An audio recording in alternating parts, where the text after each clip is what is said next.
sambahin ang poon. Magdiwang tayo sa ating debosyon, purihin ang Panginoon. Viva Poong Jesus Nazareno, awit at papuri alay namin sa'yo. Dinggin ang dalangin at pagsamo ng bayan mo. Viva Poong Jesus Nazareno.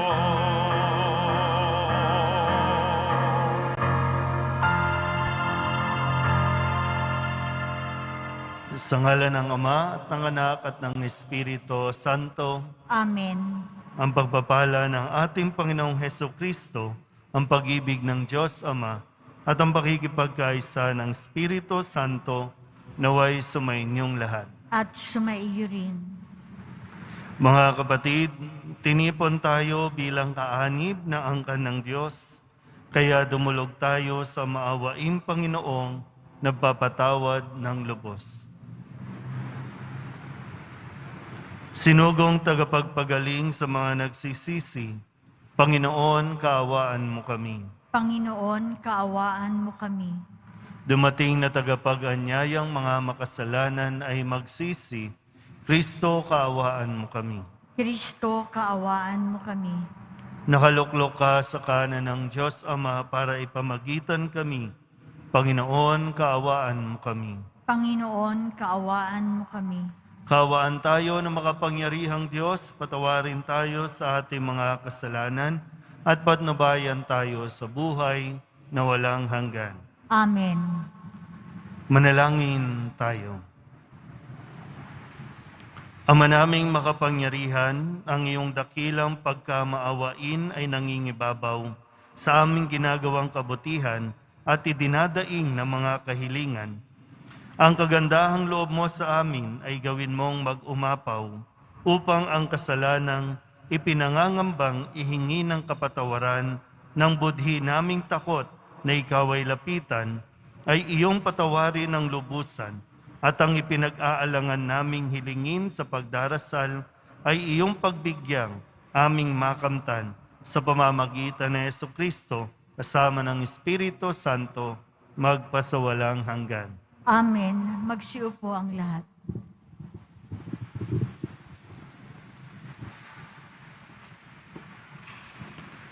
Pagbasa mula sa aklat ni Propeta Jonas. Sinabi uli ng Panginoon kay Jonas, pumunta ka sa lungsod ng Ninive at ipahayag mo ang mga ipinasasabi ko sa iyo. Nagpunta nga si Jonas sa Ninive. Malaki ang lungsod na ito. Aabuti ng 3 araw kung lalakaring pabagtas. Siya'y pumasok sa lungsod. Pagkaraan ng maghapong paglalakad, malakas niyang ipinahayag. Gugunawin ang Ninive pagkaraan ng 40 araw. Naniwala ang mga taga roon sa pahayag na ito mula sa Diyos. Kaya nag-ayuno sila at nagdamit ng sako bilang tanda ng lubos na pagsisisi at pagtalikod sa kanilang mga kasalanan. Nang mabalitaan ito ng hari ng Ninive, bumaba siya sa kanyang trono, naghubad ng balabal, nagdamit din ng sako, at naupo sa abo. At ipinasabi niya sa mga taga-Ninive, ito'y utos ng hari at ng kanyang mga pinuno. Walang kakain isa man, wala ring iinom, maging tao o hayop. Lahat ng tao at hayop ay magdadit ng sako. Taimtim na manalangin sa Diyos ang bawat isa. Pagsisihan ng lahat ang nagawa nilang kasalanan at talikdan ang masasamang pamumuhay. Baka sa paraang ito'y mapawi ang galit ng Diyos. Magbago siya ng kanyang pasya at hindi na ituloy ang balak na paglipol sa atin. Nakita ng Diyos ang kanilang pagtalikod sa kasalanan. Kaya hindi na itinuloy ang paggunaw sa Ninive. Ang salita ng Diyos. Salamat sa Diyos. Hiling namin iyong limutin, tanang kasalanan namin. Hiling nami iyong limutin, tanang kasalanan namin. Sa gitna ng paghihirap, tinawag ko'y Panginoon. Panginoon, ako'y dinggin, pagka ako'y tumataghoy. Dinggin mo ang pagtawag ko't paghingi ng iyong tulong. Hiling nami iyong limutin, tanang kasalanan namin. Kung ikaw ay may talaan nitong aming kasalanan, lahat kami ay tatanggap ng hatol mong nakalaan. Ngunit iyong ipinatawad, kasalanan ay nilimot. Pinatawad mo nga kami upang sa'yo'y matakot. Hiling nami iyong limutin, tanang kasalanan namin. Magtiwala ka, Israel, magtiwala sa iyong Diyos. Matatag at di kukupas ang pag-ibig niyang dulot. Lagi siyang nahahandang sa sinuman ay tumubos. Ililigtas ang Israel, yaong kanyang mga hirang. Ililigtas niya sila sa kanilang kasalanan. Hiling nami iyong limutin, tanang kasalanan namin. Magsitayo po ang lahat.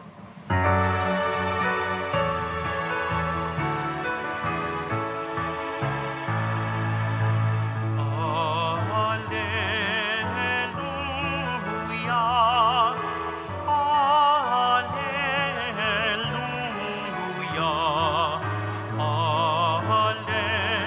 alleluia, alleluia, alleluia. Mapalad ang sumusunod sa salitang buhat sa Diyos at namumuhay ng angkop. Alleluia, alleluia, alleluia.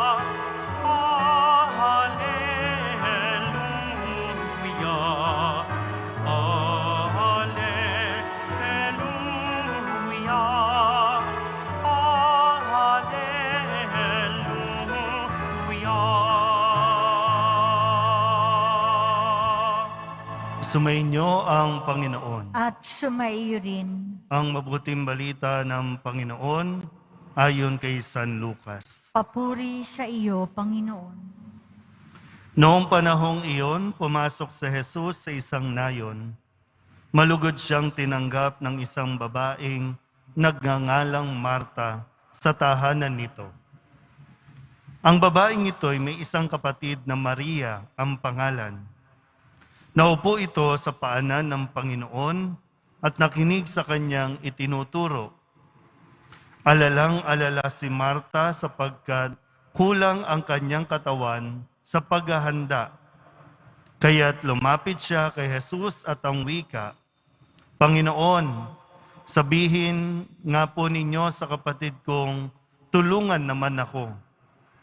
Ngunit sinagot siya ng Panginoon, Marta, Marta, naliligalig ka at abalang-abala sa maraming bagay. Ngunit isa lamang ang talagang kailangan. Pinili ni Maria ang lalong mabuti at ito'y hindi aalisin sa kanya. Ang mabuting balita ng Panginoon. Pinupuri ka namin, Panginoong Heso Kristo. Maupo ang lahat. Isang magandang araw po sa inyong lahat. At wini-welcome din po natin ang ilan sa mga miyembro at opisyales ng ang Bombero ng Pilipinas. No, na ngayon po ay nakikisa sa atin sa misang pasasalamat na ito. At kung ano man ang kahilingan no, ng ABP, na idudulog nila sa Panginoon, ay nasa Nazareno na po yan. No? Pero isang malinaw na kailangan natin masagot, bakit natin ginagawa ang mga bagay na ginagawa natin o bakit natin ginagawa ang mga gusto nating gawin. Malinaw ba sa atin yung dahilan? Ano ba nagmo-motivate sa atin para gawin yung mga bagay na ginagawa natin. Lalo tigit, masaya ka ba sa ginagawa mo? Masaya ka pa ba sa ginagawa mo?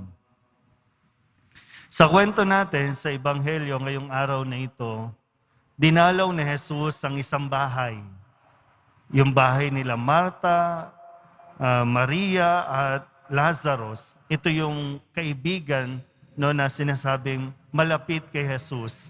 Bihirang mangyari na dalawin ni Jesus ang isang bahay. Bihirang mangyari na pumasok si Jesus sa isang bahay. Yung bumisita ba? Yung kamustahin. Sa dami ng ginagawa ni Jesus, sa dami ng kanyang schedule marahil, sa dami ng mga taong gustong makipag-usap sa kanya, napakaswerte ng tahanan nila Marta, Maria at Lazarus para mabigyan ng konting oras man lang. Pero dito, makita natin at maunawaan yung alin ba yung mas mahalaga sa pagkakataong ito. Sa puntong ito, alin ang mas magandang gawin? Kasi sabi ni Jesus, pinili ni Maria yung mas mabuti. Masama ba si Marta? Hindi naman. Pinagbawalan ba siya ni Jesus? Hindi naman. Inutusan ba siya ni Jesus gawin yung mga bagay ng pag-aasikaso? Kasi sabi dito, abalang-abala si Marta sa pag-aasikaso. Hindi kay Jesus, sa pag-aasikaso, sa paghahanda ng kung ano. Kasi, nandito si Jesus, kailangan magluto, kailangan ganyan. Ayusin lahat.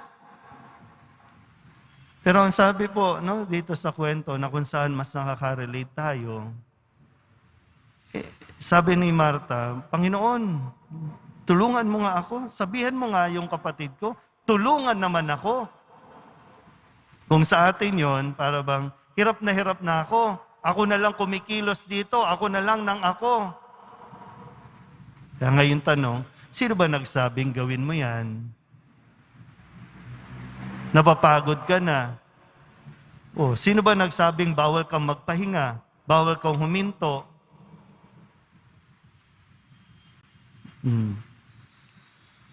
So bakit mo ginagawa ang bagay na ginagawa mo kung patuloy ka naman sa pagrereklamo? At patuloy ka ring para bang maiinis sa mga tao, sa ibang tao na nakakapagpahinga, nakakapaglaan ng konting katahimikan. Tapos makikita mo sa sarili mo, aping-api ka, pagod ka na. Napapabayaan mo na yung sarili mo, wala ka ng oras sa sarili mo. Sino ba nagbabawal sa iyo? Sige nga, tingnan nga natin. Kasi isa yan sa mga idinadaing natin, di ba? Sa Panginoon, hirap na ako, Panginoon. Lagi na lang ako, Panginoon. Kaya tuloy, nawawalan na ng yung saya na yung ginagawa natin, hindi na nagbibigay ng kaligayahan sa atin, kundi kalungkutan na. Umagang-umaga pa lang, pagmulat pa lang na mata, ako na naman magluluto, ako na naman maglalaba, ako na naman mag-aasikaso. Pagpasok mo sa opisina, mainit na ang ulo mo, ako na naman lahat. Kasi hindi ka nagpahinga.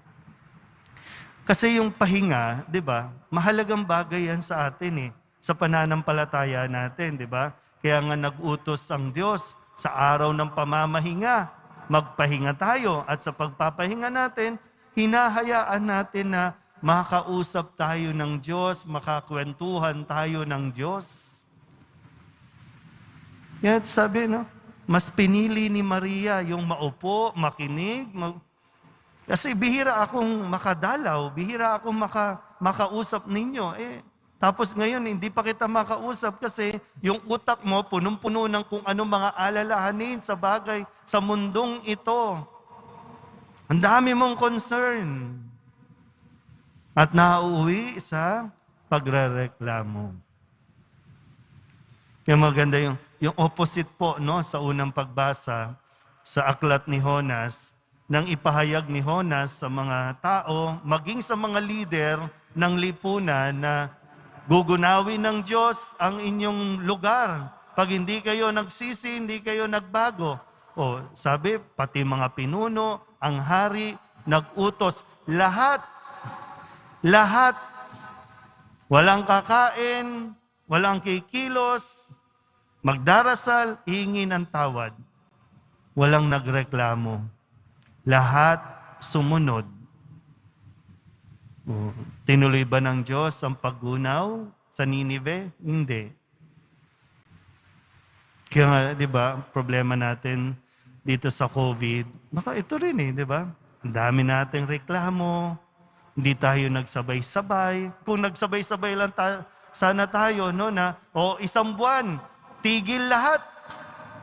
Pati kuryente, tubig, paniningil, tigil lahat.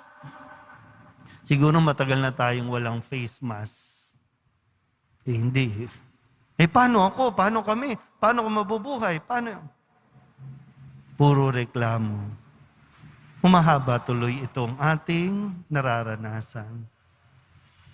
Muli, mga kapatid, sana po sa huling bahagi ng Ebanghelyo, mas piliin natin kung ano ang mas mabuti.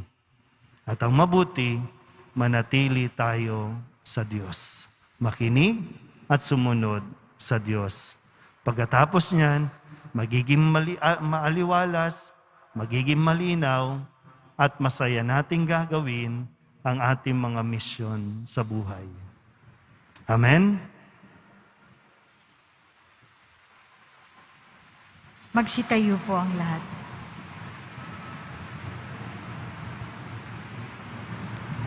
Minamahal ko mga kapatid, tulad ng napag-alaman ni na Maria at Marta, nabunyag kay Jesus ang kabutihan at pag-ibig ng Diyos na nananahan sa ating piling. Manalangin tayo sa Diyos na naririto at nakikinig sa atin. Ang ating pong itutugon, Panginoon, dalawin mo kami. Panginoon, dalawin mo kami.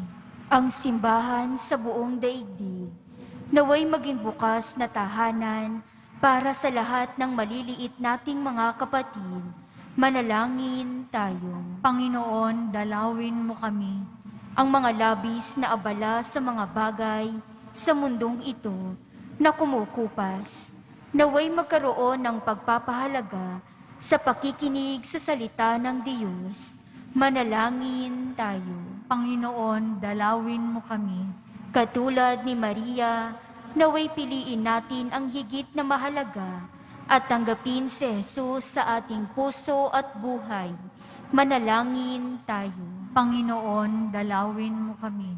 Ang mga may sakit at naghihingalo, naway tumingin kay Kristo sa oras ng kanilang paghihirap. Manalangin tayo. Panginoon, dalawin mo kami. Ang mga yumao naway manahan sa tahanan ng Diyos magpakailanman. Manalangin tayo. Panginoon, dalawin mo kami. Idulog din natin sa Panginoon ang ating mga personal na kahilingan, ang mga misang pasasalamat, mga espesyal na intensyon at mga kaluluwa na hinihiling na ipagdasal sa misang ito.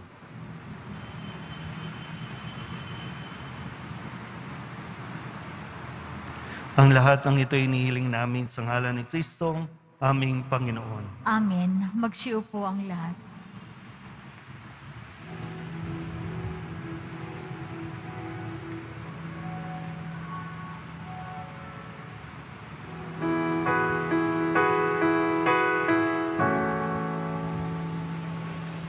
Ang himig mo, ang awit ko, lahat ng ito'y nagmula sa iyo.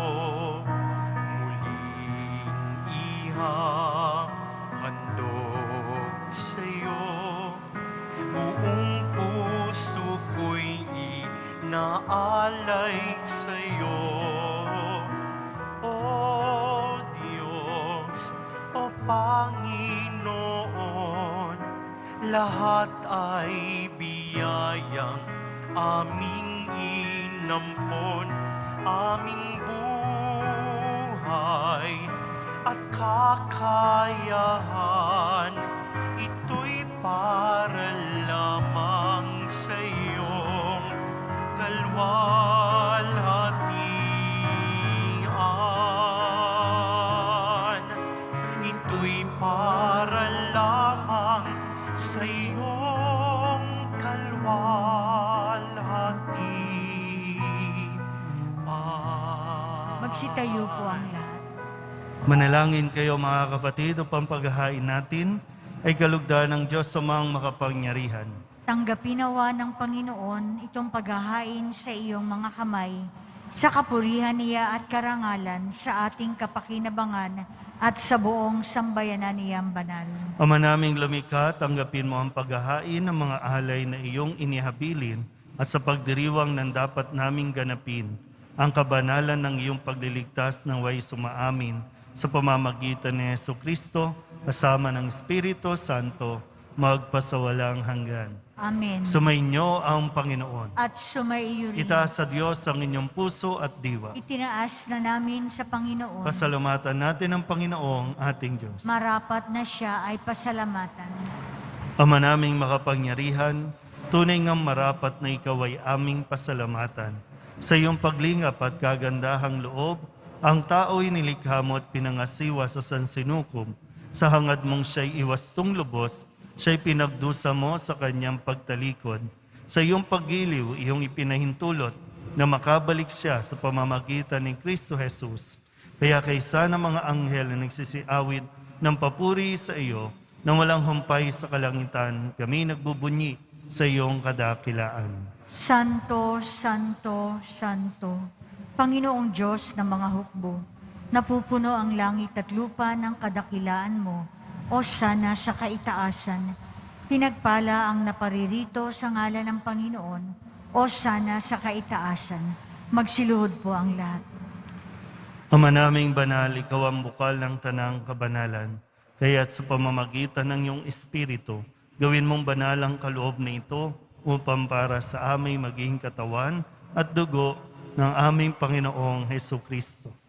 Bago niya pinagtiis ang kusang loob na maging handog, hinawakan niya ang tinapay, pinasalamatan kaniya, pinaghati-hati niya iyon, iniabot sa kanyang mga alagad at sinabing, tanggapin ninyong lahat ito at kanin, ito ang aking katawan na ihahandog para sa inyo.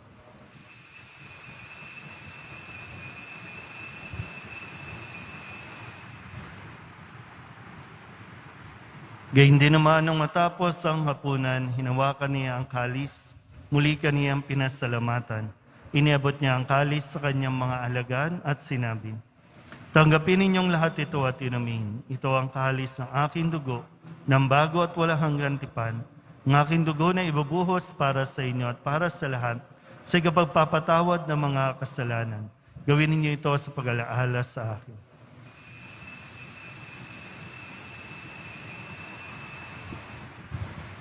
Magsitayo po ang lahat. Ipagbunyi natin ang misteryo ng pananampalataya. Si Kristo'y namatay, si Kristo'y nabuhay, si Kristo'y babalik sa wakas ng panahon. Ama, ginagawa namin ngayon ang pag-alaala sa pagkamatay at muling pagkabuhay ng iyong anak, kaya tiniaalay namin sa iyo ang tinapay na nagbibigay buhay at ang kalis na nagkakaloob ng kaligtasan. Kami napapasalamat dahil kami iyong minarapat na tumayo sa harap mo para maglingkod sa iyo. Isinasamo namin kami magsasalo-salo sa katawan at dugo ni Kristo ay mabuklod sa pagkakaisa sa pamamagitan ng Espiritu Santo. Ama, lingapin mo ang iyong simbahang laganap sa buong daigdig. Puspusin mo kami sa pag-ibig kaysa ni Francisco na aming Papa at ni Jose na aming Obispo at ng Tanang Kaparian. Alalahanin mo rin ang mga kapatid naming nahimlay na may pag-asang sila'y muling mabubuhay, gayon din ang lahat ng mga pumanaw.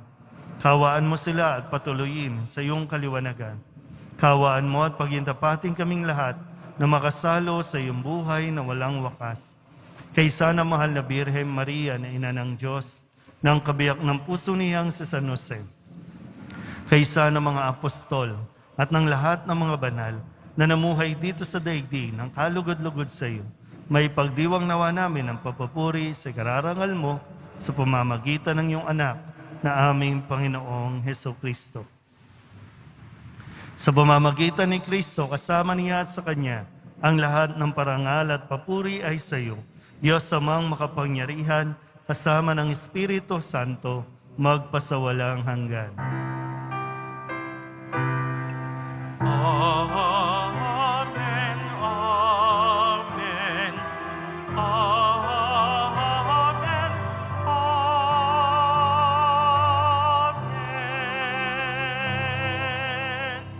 Buong kababaang loob tayong tumawag sa ating Panginoon ng Ama namin. Ama Ama namin, namin, sumasalangit ka, sambahin ang ngalan mo, mapasa amin ang kaharian mo. Sundin ang loob mo dito sa lupa para nang sa langit. Bigyan mo kami ngayon ng aming kakanin sa araw-araw at patawarin mo kami sa aming mga sala para ng pagpapatawad namin sa nagkakasala sa amin. At huwag mo kaming ipahintulot sa tukso at iadya mo kami sa lahat ng masama. hinihiling namin kami iadya sa lahat ng masama, pagkalooban ng kapayapaan araw-araw, iligtas sa kasalanan at ilayo sa lahat ng kapahamakan. Samantalang aming pinananabikan ang dakilang araw ng pagpapahayag ng tagapagligtas naming si Jesucristo. Sapagkat iyo ang kaharian at ang kapangyarihan at ang kapurihan magpakailanman. Amen. Panginoong Jesucristo, sinabi mo sa iyong mga apostol, kapayapaan ang iniiwan ko sa inyo, ang aking kapayapaan ang binibigay ko sa inyo. Tunghayan mo ang aming pananampalataya at huwag ang aming mga pagkakasala. Pagkalooban mo kami ng kapayapaan at pagkakaisa ayon sa iyong kalooban, kasama ng Espiritu Santo, magpasawalang hanggan. Amen. Ang kapayapaan ng Panginoon ay laging sumainyo. At sumaiyo rin. Magbigayan po tayo ng kapayapaan sa isa't isa. Kordero ng Diyos na nag-aalis ng mga kasalanan ng sanlibutan, maawa ka sa amin. Kordero ng Diyos na nag-aalis ng mga kasalanan ng sanlibutan, maawa ka sa amin. Kordero ng Diyos na nag-aalis ng mga kasalanan ng sanlibutan, ipagkaloob mo sa amin ang kapayapaan. Magsiluhod po ang lahat.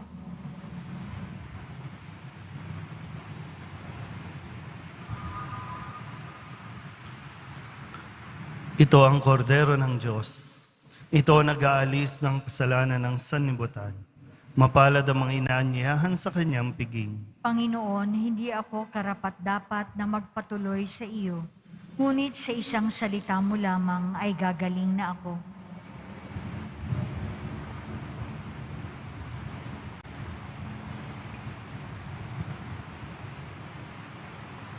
Katawan ni Kristo, Amen.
manalangin tayo.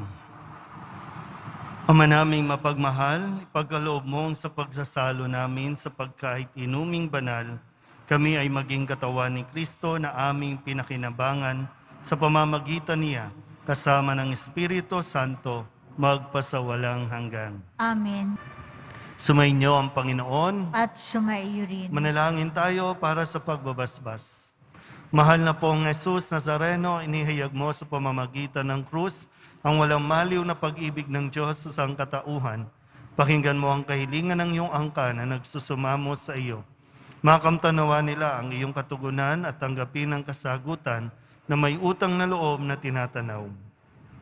Basbasan din po ninyo mga dala-dala nilang mga imahin at dasalan sa pamamagitan ng bendisyon na ito na way maalala nila ang mga pangako nila noon sa binyag na ikaw ang kanilang ibigin at paglilingkuran bilang Panginoon magpasawalang hanggan. Amen. At pagpalain kayo ng makapangyarihang Diyos, Ama at Anak, at Espiritu Santo. Amen. Umayo kayong taglayang kapayapaan ng Poong Jesus Nazareno. Salamat sa Diyos. Magandang araw po.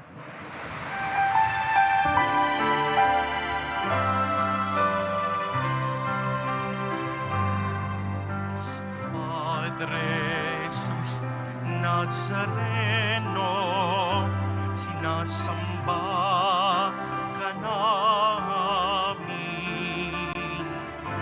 Pinipinto ka namin. Aral mo ang aming buhay at kaligtasan. Nuestro Padre Jesus Nazareno, iligtas mo kami sa kasalanan. Ang krus mong kinamatayan ay sagisag ng aming kaligtasan. Nuestro Padre Jesus Nazareno, inarangal ka namin. Nuestro Padre Jesus Nazareno, niluluwalhati ka namin. Nuestro Padre Jesus Nazareno, dinarangal ka namin. Nuestro Padre Jesus